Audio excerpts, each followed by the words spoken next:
2,000 ರೂಪಾಯಿ ಜಾಸ್ತಿ ಅಲ್ಲ ಅಂತ ಮಾತನಾಡ್ತಾರೆ. ಆದ್ರೆ ಆ ಬಿಸಿಲಲ್ಲಿ ಕುತ್ಕೊಂಡು ಕಾಯಿಪಲ್ಯ ಮಾರುವಂತ ನನ್ನ ಅಕ್ಕ ತಂಗಿಯರನ್ನ ಕೇಳಿ 2,000 ರೂಪಾಯಿ ಎಷ್ಟು ಜಾಸ್ತಿ ಅಂತ. ಒಂದು ವಿಕ್ಸ್ ಅನ್ನ ತಗೊಳ್ಬೇಕಾದ್ರೆ ತಲೆ ನೋಯ್ತಾ ಇದ್ರೆ ಒಂದು ವಿಕ್ಸ್ ಅನ್ನ ನಮ್ಮ ಮಗಳಿಗೆ ಕೊಡಿಸ್ಬೇಕು ಅಂದ್ರೆ 120 ರೂಪಾಯಿ. ಒಂದು ಅನಾಸಿನ ಗುಳಿಗೆ ತಗೊಳ್ಬೇಕು ಅಂತಂದ್ರೆ ಎಷ್ಟು ರೊಕ್ಕ ಅನ್ನೋದು ತಮಗೂ ಎಲ್ಲ ಗೊತ್ತಿದೆ. ಅಷ್ಟೇ ಯಾಕೆ ಬಂಧುಗಳೇ, 100 ದಿನ ಉದ್ಯೋಗ ಖಾತ್ರಿಯಲ್ಲಿ ಇಂದ ಸುಡು ಬಿಸಿಲಿನಲ್ಲಿ ಉದ್ಯೋಗ ಖಾತ್ರಿಯಲ್ಲಿ 100 ದಿನ ನನ್ನ ಮಹಿಳೆಯರು ನನ್ನ ಅಕ್ಕ ತಂಗಿಯರು ಮೈ ಮುರಿದು ದುಡಿದ್ರೆ 30,000 ಬರುತ್ತೆ. 1 ವರ್ಷಕ್ಕೆ ಉದ್ಯೋಗ ಖಾತ್ರಿಯಲ್ಲಿ ಬಿಸಿಲಲ್ಲಿ ದುಡಿದು 30,000 ಗಳಿಸ್ತೀರಾ.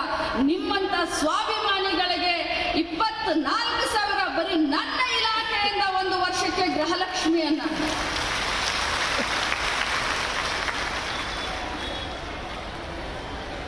ಬೇರೆಯವರು ಶ್ರೀಮಂತರನ್ನ ಮಾಡ್ತಾರೆ. ಅಂಬಾನಿಯವರ ಅದಾನಿಯವರ 1 ಲಕ್ಷ ಕೋಟಿ ಸಾಲವನ್ನ ಮಾಫ್ ಮಾಡ್ತಾರೆ. ಆದ್ರೆ ನಾವು ನಮ್ಮ ಸಿದ್ದರಾಮಯ್ಯನವರು, ನಮ್ಮ ಡಿ.ಕೆ. ಶಿವಕುಮಾರ್ ಅವರು, ನಮ್ಮ ಕಾಂಗ್ರೆಸ್ ಪಕ್ಷದ ಸರ್ಕಾರ ಬಡವರ ಮನೆಗೆ ನೇರವಾಗಿ ಸಹಾಯ ಹಸ್ತವನ್ನ. ಯಾಕೆ 1 ವರ್ಷಕ್ಕೆ 60,000 ಕೋಟಿ ಬಂಧುಗಳೇ. ನಾವು ಬ್ರಿಡ್ಜಿನೂ ಕಟ್ಟಿದ್ದೀವಿ, ನಾವು ಶಾಲೆಗಳನ್ನು ಕಟ್ಟಿದ್ದೀವಿ, ನಾವು ಆಸ್ಪತ್ರೆಗಳನ್ನು ಕಟ್ಟಿದ್ದೀವಿ, ನಾವು ಮಂದಿರಗಳನ್ನು ಕಟ್ಟಿದ್ದೀವಿ, ಮಸ್ಜಿದ್ಗಳನ್ನು ಕಟ್ಟಿದ್ದೀವಿ, ಜೈನ್ ಬಸ್ತಿಗಳನ್ನು ಕಟ್ಟಿದ್ದೀವಿ. ಈಗ ನಾವು ನಮ್ಮ ಮನೆಯ ಯಜಮಾನಿಯರ ಆರ್ಥಿಕ ಸಬಲೀಕರಣ ಮಾಡಲಿಕ್ಕೆ ಅವರ ಮನೆಗಳನ್ನ ಕೂಡಿಸುವಂತ ಅವ್ರಿಗೆ ಆರ್ಥಿಕ ಶಕ್ತಿಯನ್ನ ಕೊಡುವಂತ ಕೆಲಸಕ್ಕೆ ಕೈ ಹಾಕಿದ್ವಿ. 1 ವರ್ಷಕ್ಕೆ 60,000 ಕೋಟಿ ಅಂದ್ರೆ ಕಡಿಮೆನ್ರಿ? ಕಡಿಮೆ ಅಲ್ಲ ತಾಯಂದ್ರೆ, ಅರ್ಥ ಮಾಡ್ಕೊಳ್ಳಿ. ನನ್ನ ಗೃಹಲಕ್ಷ್ಮಿಯಿಂದ ನಮ್ಮ ಬೆಳಗಾವಿ ಜಿಲ್ಲೆಗೆ 1 ತಿಂಗಳಿಗೆ ಒಂದೇ 1 ತಿಂಗಳಿಗೆ ನಮ್ಮ ಗ್ಯಾರಂಟಿ ಇಂದ ಎಷ್ಟು ಬರುತ್ತೆ ಡಿ ಅವರೇ?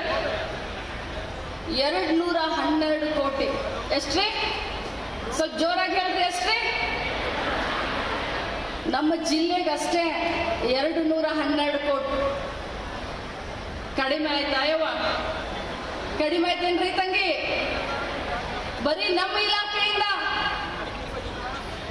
ದೀಪಾವಳಿ ಬಂತು, ಪಂಚಮಿ ಬಂತು, 1,000 ರೂಪಾಯಿ ಕೊಟ್ಟು 1 ಸೀರೆ ತಗೊಳ್ಳೋಣ. ಬಾಜುಕಿನಾಗ ಸೀರೆ ತಗೊಂಡಾಳ, ನಾನು 1 ಸೀರೆ ತಗೊಳ್ಳೋಣ ಅಂತಂದ್ರ ಗಂಡನ ಕಡೆ ಕೇಳೋ, ಅತ್ತಿ ಕಡೆ ಕೇಳೋ, ಏನ್ ಬಾಜುಕಿನಾಕಿ ಕಡೆ ಸಾಲ ಮಾಡ್ಲು ಅಂತ ವಿಚಾರ ಮಾಡುವಂತ ನಮ್ಮ ಹಳ್ಳಿ ಜನರಿಗೆ ಮಾನ್ಯ ಸಿದ್ದರಾಮಯ್ಯನವರು ಮತ್ತು ನಿಮ್ಮ ಮಗಳಾದಂತ ಲಕ್ಷ್ಮೀ ಹೆಬ್ಬಾಳ್ಕರ್ ಇವತ್ತು ತಿಂಗಳಿಗೆ 2,000 ರೂಪಾಯಿಯನ್ನ.